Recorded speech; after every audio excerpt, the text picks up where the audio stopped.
Hey everyone, I'm Jaden, And I'm Noah. and we are the Super Gamer Bros, and this is the Super Gamer Bros podcast. We're just a couple of brothers who love playing games and love talking about games, so that's what we do.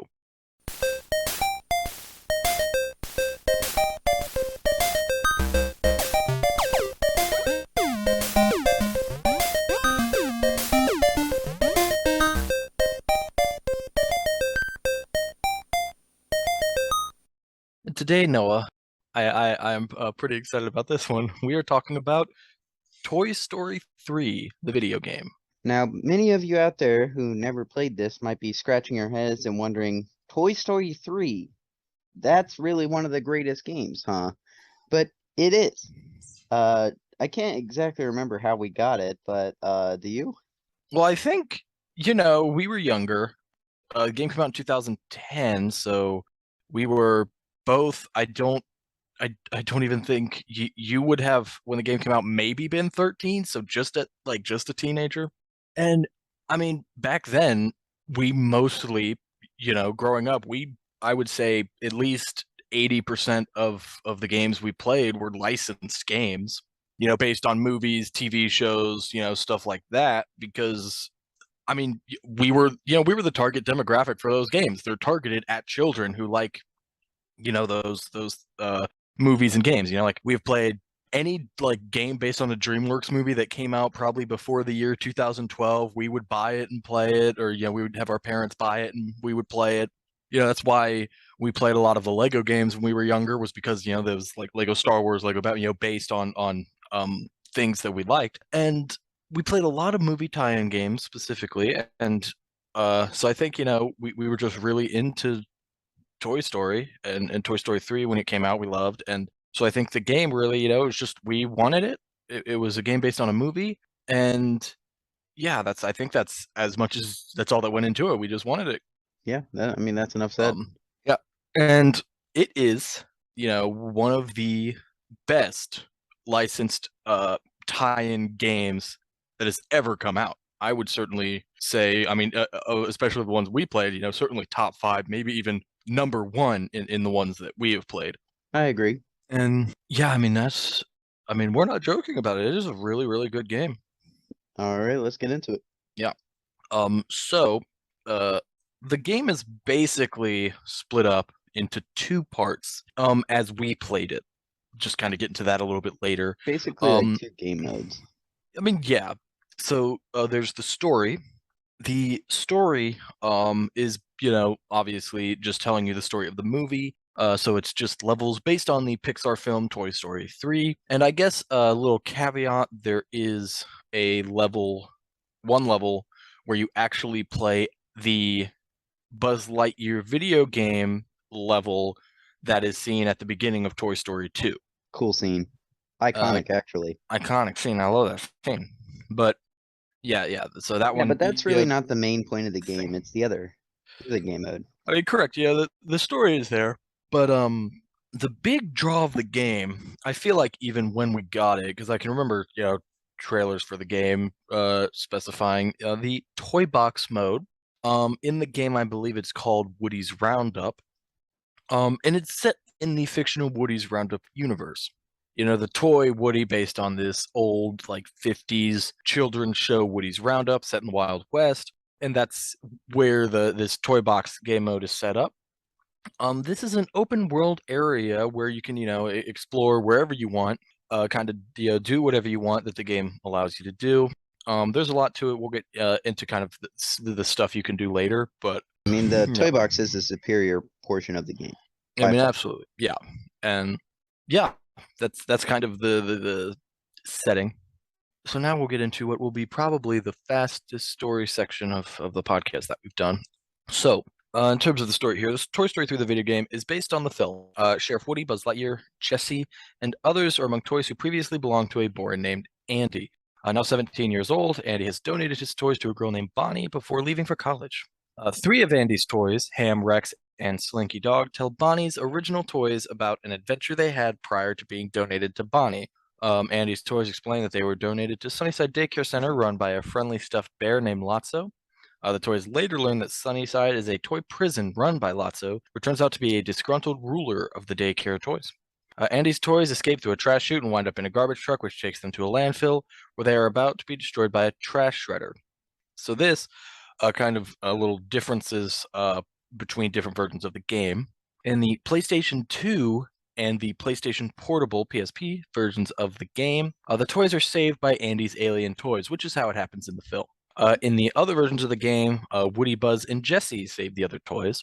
And also in the PS2 and PSP versions of the game, only Rex is telling the story through drawings that he has created. So basically, it's Andy's toys telling the story of the movie. There are some differences. Yeah, that's it. I didn't know In that in, there in were different versions. differences between the different versions. Yeah, that is. There is actually. We did it before. I can't remember what game it was for. It might have been Sonic Heroes, where we did the like version differences section because of all of the Oh, different that versions was released. The Force Unleashed. That's right. That's right. Yeah, we actually have that as well here because there are actually a lot of differences that I did not know about because we only ever played the PlayStation 2 version. I mean, sorry, the PlayStation 3 Yeah, version. but I mean, logically, if you play a game like that, you're only, most games you only play once on one system. So unless somebody tells you, you're not really going to know that there's differences on another system. Yeah, you're correct, but it's. I think I had mentioned it in the Force Unleashed episode. It's version differences. Learning about them is very interesting to me because I mean, it's even like the PS2 and PSP versions were. I'm pretty sure made by a completely different studio than the PS3, 360, and other versions, which is something that I've also heard being done. But yeah, it's just interesting, I guess, because I don't know. Anyway, so that's the story. It's fine, I guess. I guess. Before we talk about the story, let's actually get to the gameplay because that's pretty much where I would say our opinion of the story can be given. Because as we do get to the gameplay here, the story, it's a level by level basis. It is a platformer, and Woody, Buzz, and Jesse are all playable, and they have different abilities to make them unique. And these abilities are obviously required to get through the story. Woody can use his pull string to swing across certain areas. Buzz can fling characters over long distances, and Jesse can balance on small platforms. So basically, you play as all of them in a given level. I don't know necessarily if it works kind of like Trine, where all three characters are there at the same. Well, like they're I not there think at the they're same time. there Where at you the like, same time and you I think switch you like between them, switch between them. Yeah, so like Lego. kind of like the Trine series if you've played that or Lego. I was gonna say, all in all, uh, this game is a really fun platformer, and the story is not bad. It's just basic and pretty much follows the movie to a T. It's also not very difficult. It doesn't have very many what I would describe as difficult portions. Oh no, you're correct. I saw there was a video on YouTube of a full playthrough of the game that was like an hour and 47 minutes long, which is like Wow. maybe 10 minutes longer than the movie. Like you could basically beat this game in the same time it would take you to watch the movie. Um, yeah, it is certainly very short. It is very simple on the PS3 and Xbox 360 and Wii and PC Mac versions. The PS2, PSP are different. I don't know how long it takes to beat the story on those, but on the version we played, I mean, even I think we beat it very very quickly when we played it. I think we probably did it in one sitting, and it took maybe 2 hours, maybe 2.5 hours. Yeah. I'd give it like a, you know, 5 out of 10. I'm gonna be a little more generous. I'm gonna give it a 6 out of 10. I almost said 6. I thought it was too generous. No, All right, so yeah, let's talk about the best part of the game, the one that yeah, we remember. exactly. So we're talking about the toy box. The toy box, I'm pretty sure is what sold us on getting the game. Like watching ads for it and stuff. Toy box mode is an open world collection of gameplay opportunities where the player runs around and completes missions, plays mini games, or just meanders around and creates his or her own fun. Every mission completed awards a certain amount of gold, and players can then use that gold to buy new buildings and building customizations and clothing for the inhabitants of the town. The buildings can be customized and placed wherever the player wants, giving the town a personal touch. And that extends right on down to the type of people who live in the town. I actually Uh, have no memory of that aspect. yeah, yeah, it's like I'm trying to think of a game to compare it to. I suppose I've never played it, but I have to imagine it's kind of like an Animal Crossing No, you can't really kind move of. stuff in that. I'm pretty sure you can. I don't know if you can move like your house after Well, you I put don't it down. I don't think you can do move that, but there's I mean just like, Yeah, yeah, I get you you. help You're like people decorating your village and and yeah, it's that's a big part of it. Yeah, and I mean it is open world. You can do whatever you want. There are races, racetracks, there's a bunch of stuff. So yeah, like because I didn't put that later. There's races and racetracks. There's I mean so much different stuff you can do. And that is obviously where we spent a vast majority of our time playing this game. true. So I guess we'll just go through and talk about each thing. Yeah. Okay. So kind of your main thing, you have missions. Talk to characters around the world to get missions. There are Andy's toys are worlds, like the mayor of the town is Mayor Ham, obviously the pig, and other characters from Toy Story are there. And then you can also talk to the random townspeople, which are kind of like oh, what's that like? Man, I can't think of what those are called. Like those little block people. You know what I'm talking about, Noah? I do, but I don't know what they're called either. Yeah. I don't know. Classic kids toys like Yeah, classic kids Playmobil, toy maybe? block I don't people. know. Yeah. Yeah. Yeah, I'm sure there's someone out there who hears this that knows exactly what we're talking about, and this is for that guy. Yeah, but there's all kinds of different missions. For example, one of them is to grab a bunch of like toy cow pieces and return them to a pasture. Hmm. And so you're like climbing, and when you find them, you pick them up and you toss them in. Yeah, I did look at a list of like every mission, and there are a lot. There are, I would say, dozens, possibly even into the hundreds of missions. There's destroying stuff, a lot of like dressing up NPCs in certain clothes, Yeah, those are fun. defeating bandits, stuff like that. Yeah, and then you have the kind of, I would say, the largest subset of missions is the pictomatic missions, where you just have to take pictures of specific stuff. I like the pictomatic missions because it's kind of like exploring. It's basically the mission is just explore the world to find this place to take this picture. Right, it's just another gameplay aspect to get you to look at the beautiful scenery that the team created. Yeah, Uh, yeah, I actually like these when they're implemented well like this. yeah. I agree. Yeah, I think Spider-Man also did that well. Really, I was gonna say they did not do it well because uh, it was kind of tedious, and they did Um, keep them kind of hidden. Spider-Man? I thought so.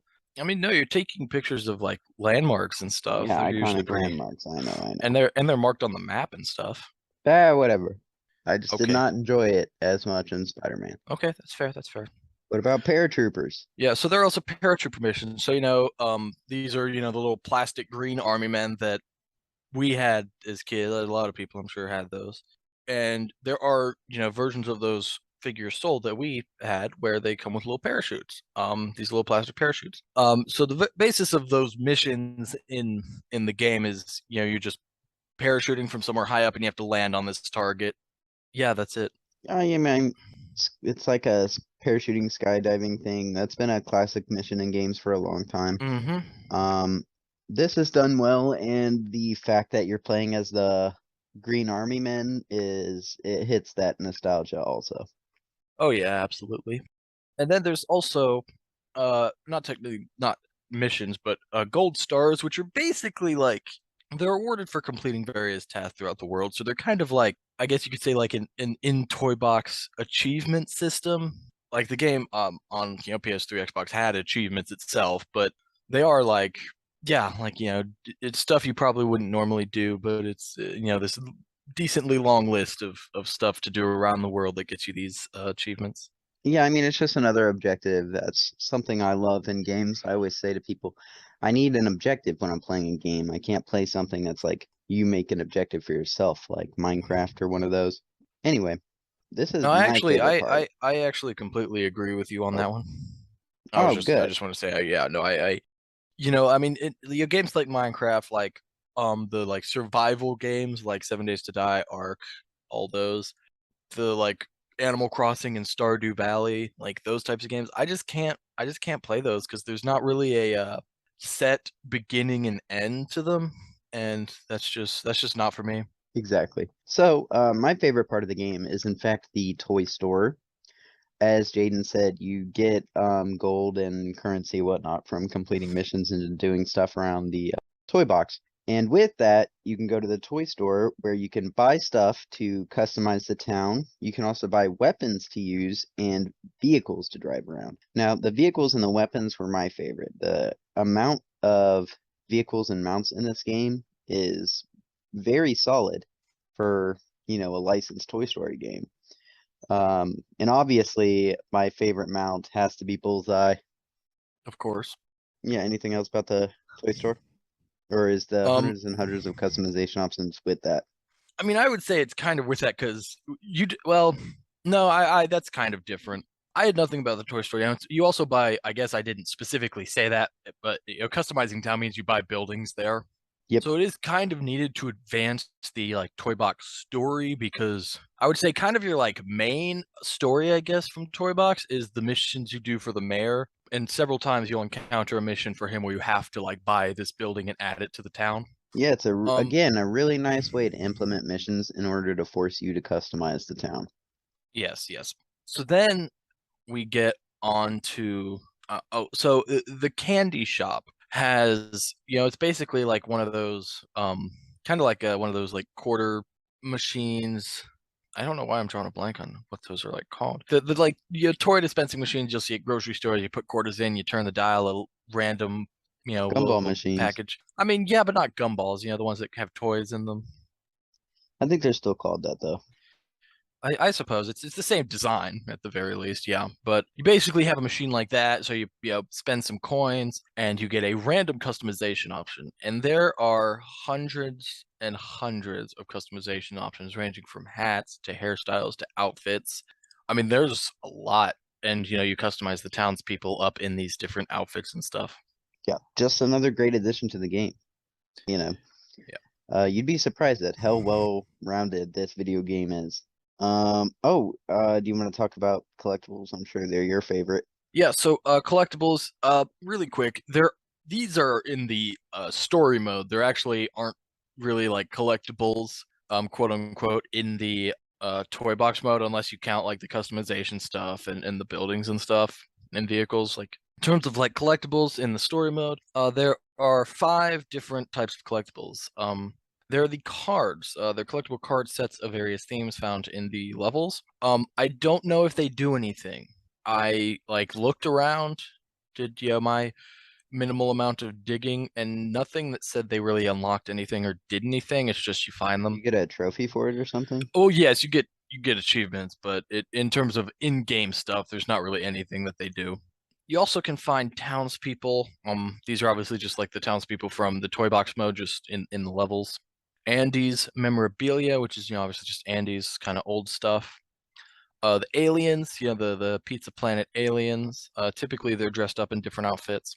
And Zurg parts. So you build Zurg, Hilarious. finding his parts. Obviously, Zurg being the iconic Buzz Lightyear villain. The collectibles are hilarious. Well, I mean, they fit for a Toy Story game. That's very true. That's what I love about it all. Toy Story just did a really good job of making it turn into a video game that makes a lot of sense as a video game and a lot of sense for Toy Story. Very well done. Yeah, no, if you're a Toy Story fan, you'll enjoy this game. And if you're not, I'd recommend you stay away from it. And us, That's a bit extreme. You could probably still talk to us. as long as you like Toy Story 2, I guess. Yes, I don't know. I'm really confused. Anyway, yeah, that's it for collectibles. Yeah, there's not much to them. They don't really do much. And now we move on to what is probably going to be my favorite part of this episode, talking about the version differences. Just because, yeah, just looking it up, it's always interesting learning that there are different aspects of this game that I never knew about. Because I only ever played like the one version. So real quick, just all of the versions of this game. There is the PSP and PS2 versions, and then the Wii, PC, Mac, PS3, and 360 versions, and then the DS version. So like the PSP, PS2 are their own thing. The DS is its own thing, and the rest are all kind of, you know, the main version, I guess you would say. So for example, in terms of differences, the PSP and PS2 versions of the game, the story actually had 13 missions compared to the main set, the PS3 360 versions, having only 8 missions. And the DS version has 14 missions, but that one, as far as I could tell from looking it up, very, very different from all the rest. That one's kind of its own thing. I don't understand the differences in any of them. Oh yeah, I assume that they were made by different studios. So the Xbox 360 and PS3 versions were the only ones to have multiplayer. So the something we did not talk about earlier because I figured we'd talk about it here, but in toy box mode and the story mode, you can play them co-op, and we absolutely did 100% of the time. Oh, yeah, I mean, that just enhances it. Yeah, I mean absolutely. We, cooperatively we played it. We loved it. It was awesome. The Wii, PC, and Mac versions do not have co-op. So you could like they still have the toy box, they still have story, but you cannot play them with another person. You can only play them by yourself. I guess for the Wii version, I can sort of understand that because it, it's a slightly inferior console compared to the PS3 and 360, but it really astounds me that the PC and Mac do not have cooperative options. No, Oh, was that a response time? I thought I don't know, just I- I'm just they confused, I don't, there's no like mechanical issues that appear to me as reasons to take those modes out or to not include them. But obviously when I'm looking at it here, I think that the game came out at the cusp of the next generation. So they had PS2 and PSP versions, but and Wii and whatnot. But then they also had Xbox 360 and PS3. And maybe that's why they added a little bit more for those versions. I don't know. okay. Also, very noteworthy. Here's something I did not know. The PlayStation 2 and PSP versions of the game do not have toy box mode. So it's just story mode? It is just story mode, and they do have some other little gameplay things, but they do not have toy box mode at all. That's a huge bummer. Yeah, I know. Insanity. It's just crazy. There are people out there who probably played this game on the PS2, and I highly doubt anyone played it on the PSP, but some people played it on the PS2 and they did not get the toy box mode. It's just insanity. Yeah, that would Um, drastically change my opinion of the game. yeah, I do think, that also is a factor of why their story has more missions. That makes Um, sense. because, they had to somehow justify the price tag for the game, and I imagine that's kind of how they went about it. Yeah. So kind of, I guess the we're going to talk about the stuff that was in the PS2, PSP versions of the game. That kind of, I guess, was them making up for not having the toy box mode. Is one, there are some story missions that allow you to control the Pizza Planet aliens and toy soldiers. Yeah, there are a few missions where you actually control those characters. That is not in any other versions of the game. The kind of 8 mission story versions only have Jesse, Woody, and Buzz playable. Right. That is interesting, but not interesting enough that I wish I had that instead of the toy box. Oh no, absolutely not. It's not really like better or anything. It's just extra stuff there. So also in the story, when you complete missions, you unlock challenge mode where there are two different types of challenges you can play through. There's cube destruction and time attack. So cube destruction, you're in this level and you have to destroy blocks. You should destroy a certain number of blocks in a certain amount of time. Pretty simple. And then time attack is time attack. Finish the levels in a certain time frame. See, I Um, have no memory of either of that. well, they weren't in the PS3 version. Oh, okay, that's what They're I. they're in Oh, the this is PS2 and still PS3 under the version. umbrella of PS2 and PSP. Okay, the That is space threw me correct. off there. Interesting. Again, like these are fine additions to make it a more well-rounded game without it, but it still Yeah. doesn't Well, I mean, like yeah, make obviously, up for it. I mean, we can't really talk much about anything we're talking about here because it's not the versions of the game we played and we didn't play them, but they exist, so we're going to talk about them. Also, PS2 and PSP only were these extra little missions, Woody's Roundup, Buzz Adventures and Aliens Escapades, where you play as Woody, Buzz, and the aliens, respectively. So these are just bonus little missions. They play similar to the story, platforming focused and everything. And they earn you beat them and the challenge modes. You earn in-game trophies and coins. So they do have these like in-game trophies. Obviously, it's not the same as like the trophy list on PS3. It's a completely separate thing they did. And coins, which as far as I could tell in these versions, were basically just used to buy cheats. Yeah, that's it. Interesting. Also, noteworthy because I think this is also something that happened. No, this is absolutely something that happened in the Force Unleashed in the PSP version of the game. In the let's go in the PS2 version of the game. There are 5 missions for Woody's Roundup, 5 missions for Buzz Adventures, 2 missions for Alien Escapades. In the PSP version, there are only 3 missions of Woody's Roundup and 3 missions of Buzz Adventures. The final 2 missions for Woody's Roundup and Buzz Adventures, as well as the Alien Escapades levels, are DLC. So on the PSP version, you had to buy those separately from the main game to play them. Yikes. Stupid. Yeah, that's bad. Um, That's anti-consumer. But the PSP was not great. I mean, the PSP wasn't great, but I'm like, surely, like, this sad person is already being forced to play Toy Story 3, the video game, without the toy box mode on a PSP, and then you don't even give them the full game. They have to buy some of it. Yeah, that's ridiculous. Absolutely makes Without no a sense. doubt, the PS3 version is the best. Tell me why. Oh, without a doubt, the PS3 version is the best because exclusively on the PlayStation 3 version of Toy Story 3, no Xbox, no Wii, no PC, you can play as Zurg. That's crazy to me because like you go the whole game trying to get Zurg, and when you finally unlock him, he's super fun. Yeah, he has his own little mission set. He has his own little Zurg's base, and it's awesome. Again, he's like, for a Toy Story He fan, shoots his gun. correct. Like for a Toy Story fan, Zurg is, awesome. He's iconic. It's like Toy And Story's Darth Vader. correct. I mean, it's basically what he's inspired by. And I own this game, and I'm holding my case here. Where on the front in the top right corner says only on PlayStation, play as Zurg, exclusive content. Insane. And on the back is a little Did picture you of say you're Zurg. holding it? Yeah, the Wait, case. what the Here. hell?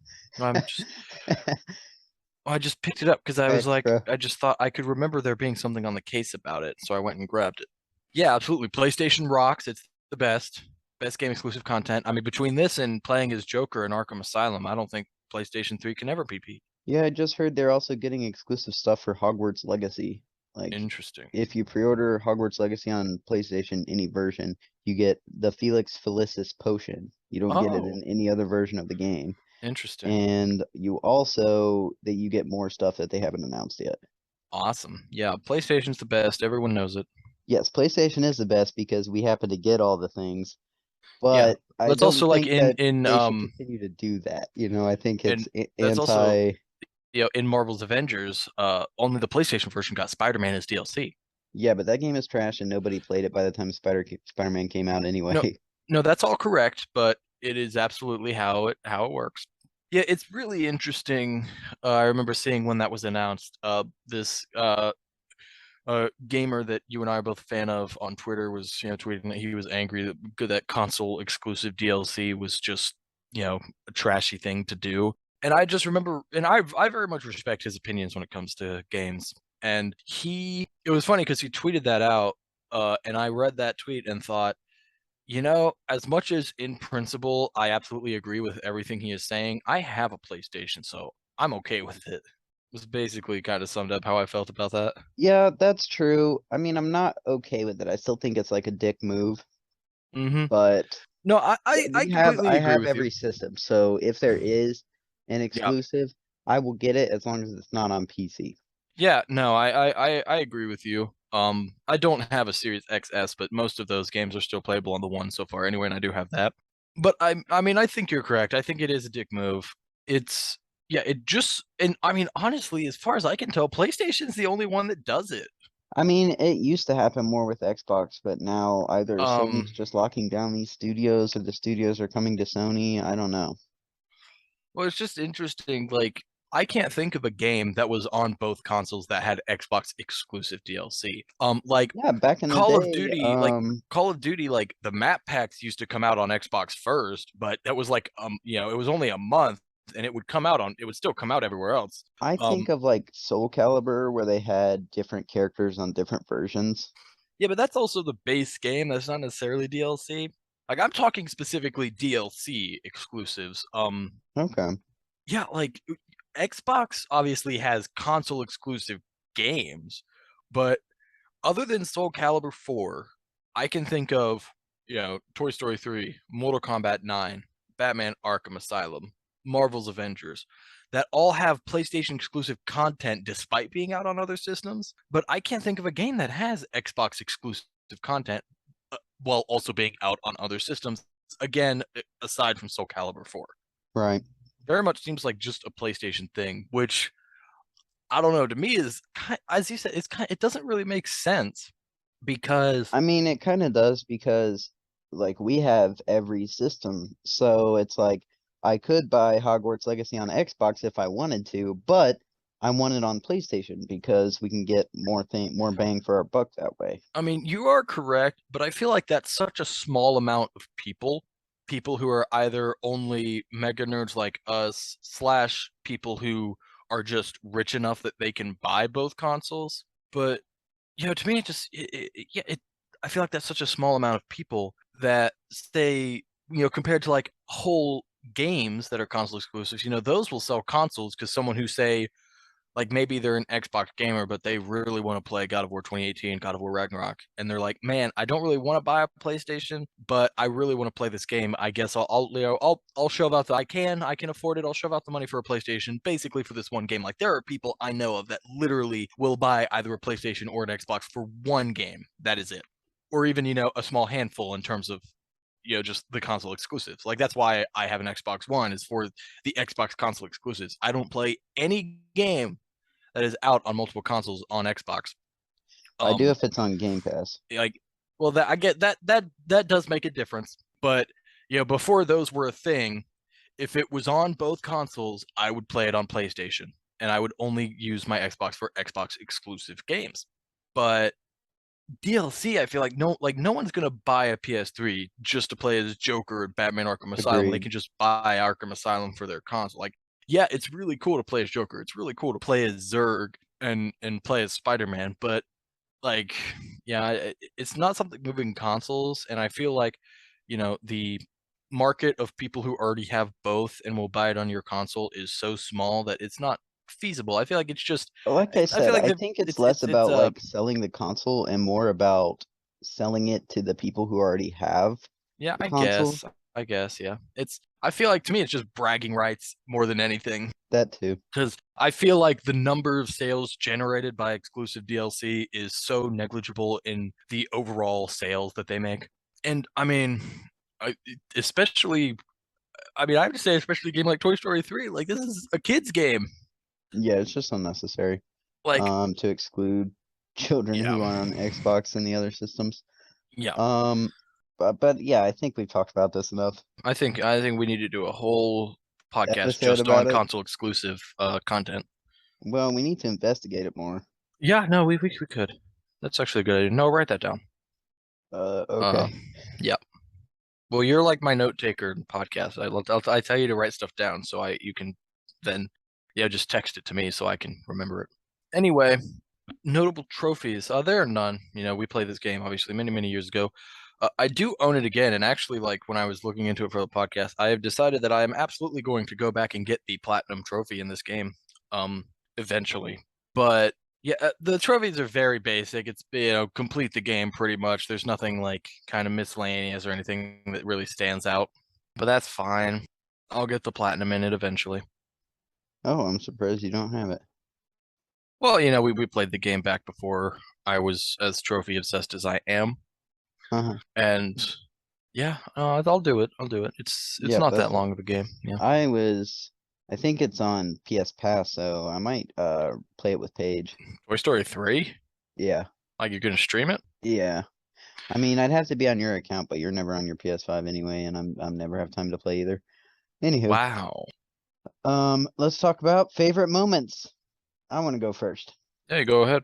because I'm gonna take what you're gonna say, which is not exactly what you're gonna say, but I'm gonna say that my favorite part was playing as Zurg. Obviously, I love playing as Buzz, Woody, and Jesse. They're iconic characters, and they're unique enough in the game that they feel fun, and you don't really get tired of them.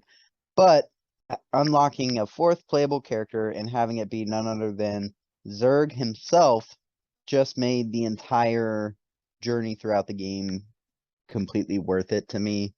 Yeah, he's my favorite character in Toy Story. I always thought they didn't do as much with Zurg as they could have, because they really only implemented him in the Buzz Lightyear show and a little bit in Toy Story 2. But, I always felt like Zurg could have he's a toy too. He could have just hung around with the Toy Story gang and not been evil.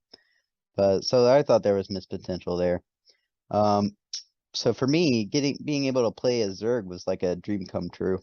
Yeah, no, I completely agree with you. It was, I mean, I can imagine us when we originally got this game being completely sold by the fact that you could play as Zurg on PlayStation 3. Because I'm sure it was in a trailer somewhere, being able to play as Zurg, and obviously we were like, dude, Zurg, that's the coolest game ever. And we got it. For me, I mean, it's kind of what you said, but it my favorite moments, but it's just running around the toy box. It's fun. Yeah, you just can run around and explore and just have a great time. It's an absolutely fun experience, especially if you are doing a co-op with someone. Um, it's basically, I mean, it's called the toy box mode, and that's basically what you're doing. You're just in a giant toy box running around playing with toys, and it's awesome. What about what we didn't like about the game? For me, I did not like the lack of playable characters. Toy Story, as we talked about, they have a plethora. They have like a whole gang of toys that they hang out with and they're friends with. And in this game, you only get to play as, depending on your version, you get to play as just Jesse, Buzz, and Woody, who are, of course, the three main characters in Toy Story. But there are a lot of side characters who's like Slink. I could see a lot of really fun game implementations for him. Uh, so for me, I just felt like in a Toy Story game, I really would want to be able to play as all the toys from the movie, and this game just didn't allow that. Yeah, I can completely understand that. For me, I guess my big thing would be the missions in Toy Box. Just a little too repetitive. I think there could have been a little more variety there. Especially just for how many missions there are. Yeah, I just think just a little more variety would have been appreciated. I mean, they're pretty quick, so it's not like you're repeating the same like 20-minute mission over again. You're repeating the same like 5-minute mission over and over again. So it's not like a super egregious thing, but yeah, I just wish there'd been a bit more variety. All Anyway, right. uh I would say this game is replayable, but you have to wait a while. Like I could replay it now that it's been years, but I wouldn't like beat it and then immediately start it again. You know what I mean? yeah, no, I completely agree with you. Yeah, yeah, it's just when you have to take time. Like there are some games where I'd say, I could play them every few months. Some games that I could play them maybe once a year and kind of, just longer and longer time gaps in between playthroughs. And I feel like Toy Story is probably like, if I'd say like every 2 or 3 years, I could probably play it because it is the, exact same experience every time. There won't be any differences, and it's got like nothing up its sleeve. I think that makes it like super like there's nothing in it that makes me like want to like, oh yeah, I really want to play it because of this one specific aspect. There are some games that have that kind of one aspect that make me really enjoy playing it again, and Toy Story 3, it doesn't have anything like that. That like, oh, I really want to play it again because I want to do this again. But just the game itself is fun, and like I want to play it now. Like I would, I'm busy in the middle of other games, but if I was not playing something right now, I would probably pick up Toy Story 3 again. All right. So, final thoughts and summation. Toy Story 3, if you're playing on one of the better versions, obviously, the PS3 version, Hmm. is an excellent example of what a licensed game should be. It told the story exactly how it was and also implemented a whole nother game mode that had almost nothing to do with Toy Story and was just a fun game, open world. You know, all in all, yeah, I think it's a solid game, and it kind of was a sleeper hit for us. Yeah, absolutely. I think, as I said at the beginning, one of the best tie-in games of all time. And certainly, it's a fun game to play with friends. I mean, no matter what age you are, I think you'll enjoy this game. All right. All right, and that's Toy Story 3. And now, we are moving on to the indie bit, the bit where we talk about indie games. Yay. Sorry. Today, we are talking about Brothers: A Tale of Two Sons. So basically, the synopsis here: Brothers: A Tale of Two Sons. I did want to make a correction. I'm pretty sure last time I had said the wrong developer of the game. Yeah, I think I had said it was. I think I had said it was. Yeah, I had said it was developed by 505 Games. I'm pretty sure that's what I said last episode. It is not developed by 505 Games. They were the publishers. It was developed by Starbreeze Studios. I did just want to, yeah, fix that mistake that I made. So basically, the synopsis of Brothers is you're playing as two brothers, obviously, the older brother and younger brother, and their mother has recently died, and their father is currently very, very ill, and so they are going on an adventure to get this kind of magical healing water to bring their father back to health. How the gameplay works, gameplay wise, the game is very unique. So it is made by the same people who made um A Way Out and It Takes Two. Something very iconic about A Way Out and It Takes Two is it is required to play those games with two people. You have to play with two people, which is that's obviously a rarity in games nowadays, which is something I do kind of appreciate about their games. Although it can make it kind of annoying if you don't have a second person that is willing to play with you. So you play as both of these brothers, but this game I would technically say is a single player game, and how it works is your left stick and the L2 button is how you control the older brother. It moves him around, and the L2 button is how he interacts with things. The right stick and R2 controls the younger brother, so he moves with the right stick and controls him, and he interacts with things with the R2 button. And you use, each of them have strengths and weaknesses. For example, the older brother can like pull heavy levers. The younger brother can like slip through gaps in bars that are too narrow for the older brother to slip through. So they have kind of their own little aspects. So that's the game. Noah, did you like Brothers: A Tale of Two Sons?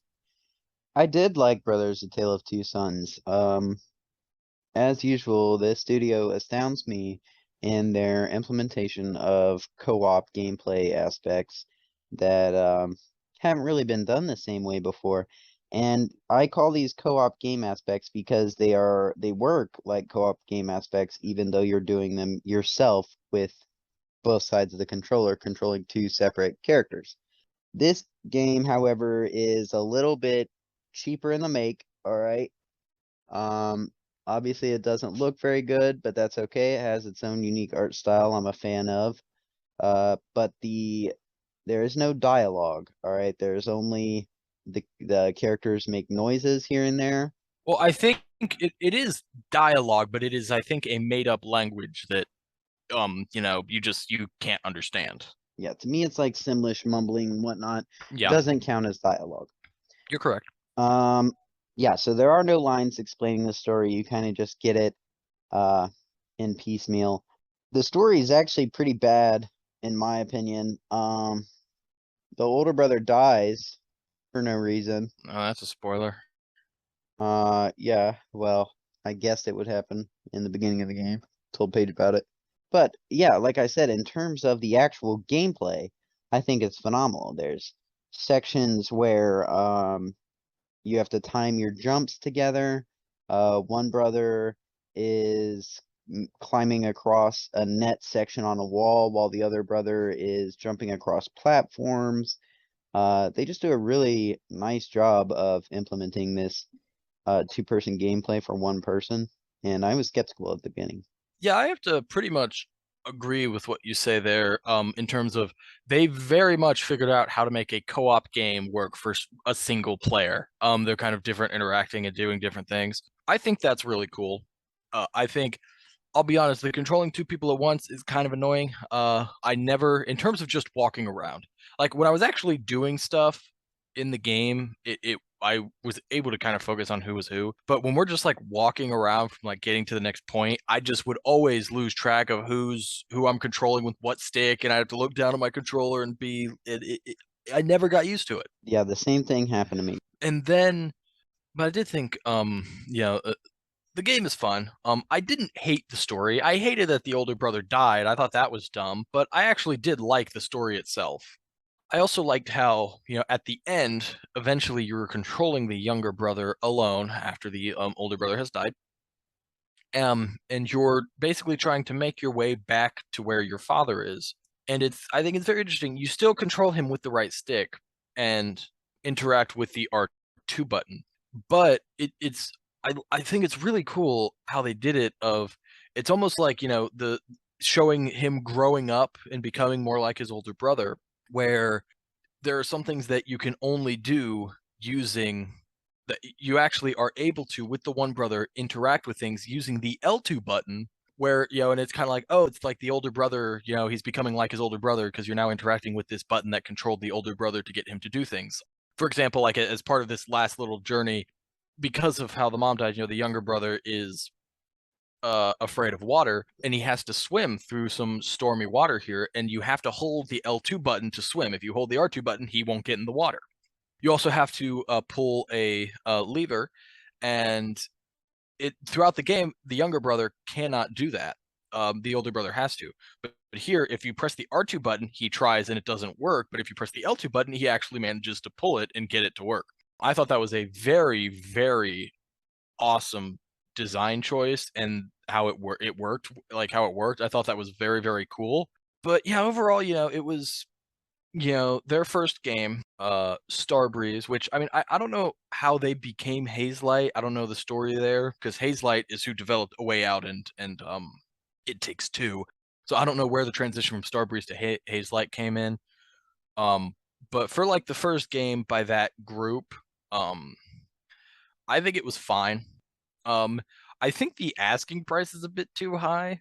Personally, it's $20, which for, completing the game, getting all the achievements and everything took me 3 hours. Uh, I think it's a little too high of an asking price for that, but that's my personal opinion. We got it as part of PS Pass, so I didn't pay for it. So I thought it was great. Like if you have an opportunity to play it, I would recommend it. I agree, 20 is too steep. Can I Um, announce the next game yet?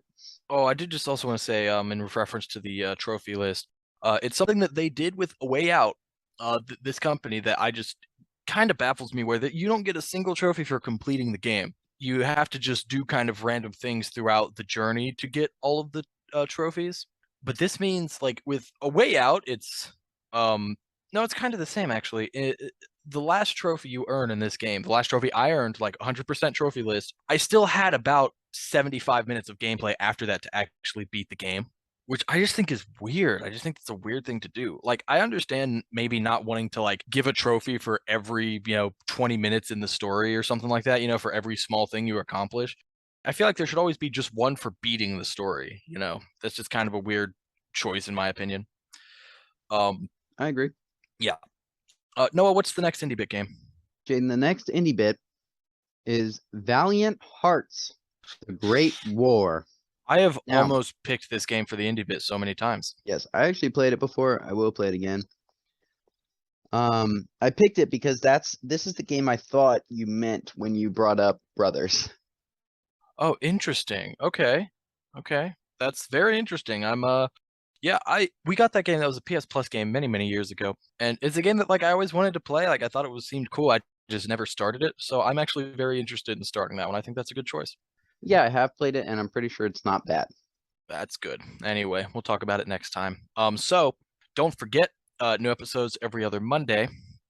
Rate and subscribe. Tell us if you like our show, or tell us if you don't, and tell us why.